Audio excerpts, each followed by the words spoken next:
On today's episode of What's Going On with Shipping, we may have a West Coast port agreement.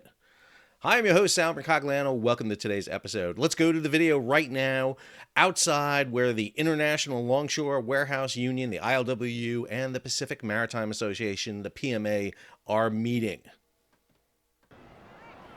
There's a lot of tension right now in San Francisco waiting for it. We're seeing smoke coming from the meeting room. Is it white smoke? It is. We have an agreement. We have a tentative agreement between the ILWU and the PMA. This will ensure crowds go wild around. Yes, we're seeing the crowds go wild in the streets of San Francisco and all up and down the west coast of the United States. This is a huge decision that has been made. Look at the excitement among everyone's eyes and faces.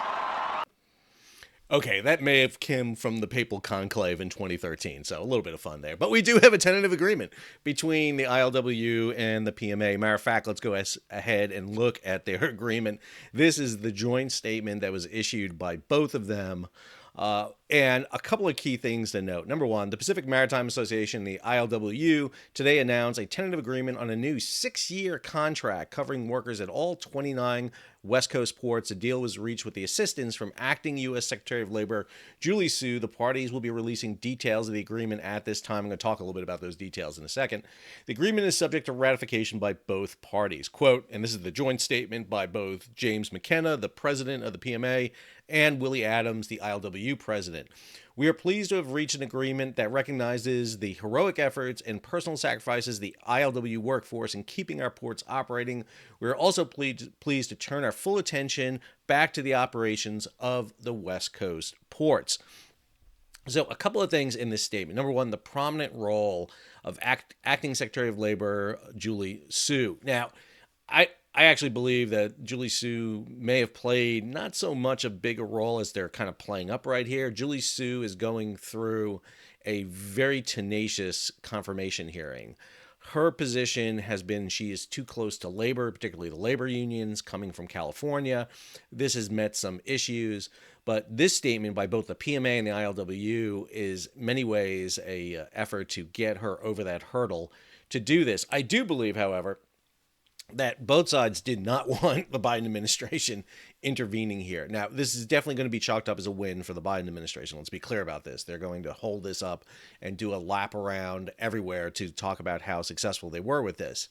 I will, however, mention that this has been going on for over a year and got very near the edge of a full-fledged, if not strike, a lockout. We already had the slowdown. And in many ways, we need to be very clear that there was a breakdown here, and this should have been resolved long before that, but that never makes the headlines. So while Julie Su definitely played a role, I think the fear of Julie Su, and not her specifically, but the fact that the Biden administration may intervene back in 2002, the U.S. government instituted Taft-Hartley. That is something that neither side wanted to do. Let's also be clear, neither the PMA nor the ILWU really wanted to see that government intervention. The PMA particularly. I know for a fact the Mediterranean Shipping Company under the Aponte family did not want U.S. government involvement.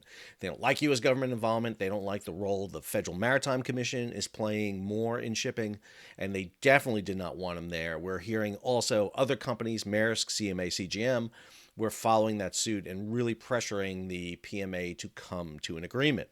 The sore point here has been pay for the ILWU. In particular, the idea that they wanted to have a wage freeze for nearly half the contract and not give them any wage increases. We've already talked about the stories about how much ILWU laborers make, and you hear the story that they make $200,000 a year, and there are members of the ILWU that make that. There's also members of the PMA that make that. Let's be clear.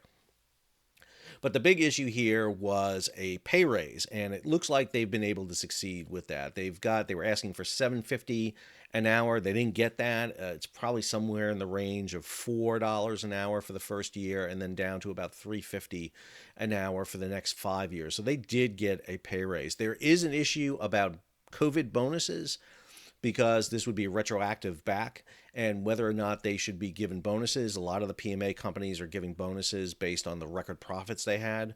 There's an issue about who gets the bonuses. Is it the ILWU full membership, or the casual workers who came in and worked during this period of time?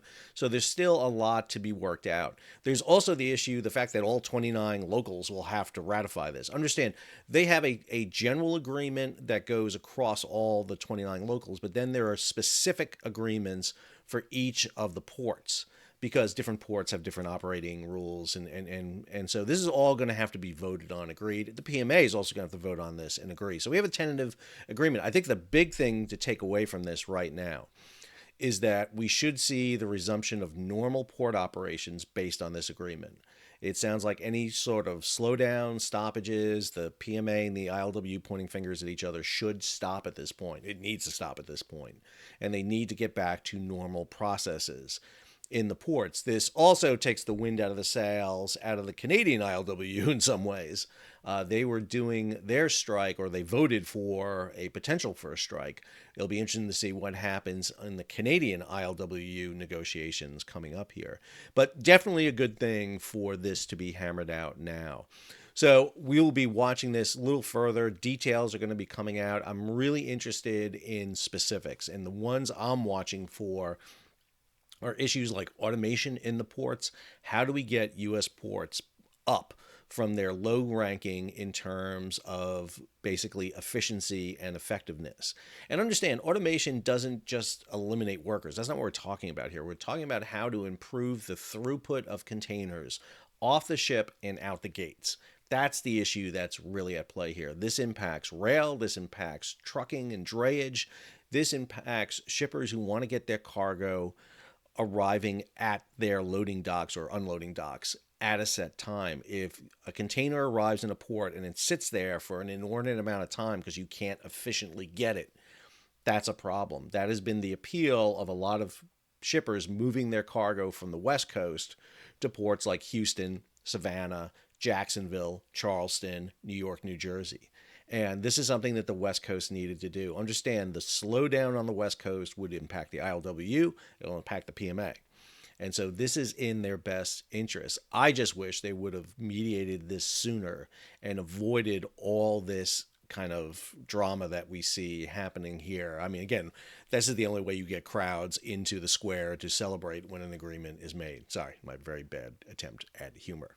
I hope you enjoyed today's video. If you did, hey, take a moment, subscribe to the channel, hit the bell so you'll be alerted about new videos as they come out. Leave a comment, lots of comments, and I want to thank also, by the way, a lot of people who fed me information about this. Not going to name names, but a lot of people on both sides, the ILWU, the PMA, and other organizations that were involved in this. I want to thank you for trusting me, number one, and allowing me to see what was going on so that I could report this in as unbiased a manner as I can. I really try to present both sides. I don't like playing favorites of anything. If I'm going to play favorites on anything, it's going to be on the New York Yankees, the New York Giants, and the U.S. Merchant Marine. That's where I'm going to play my favorites.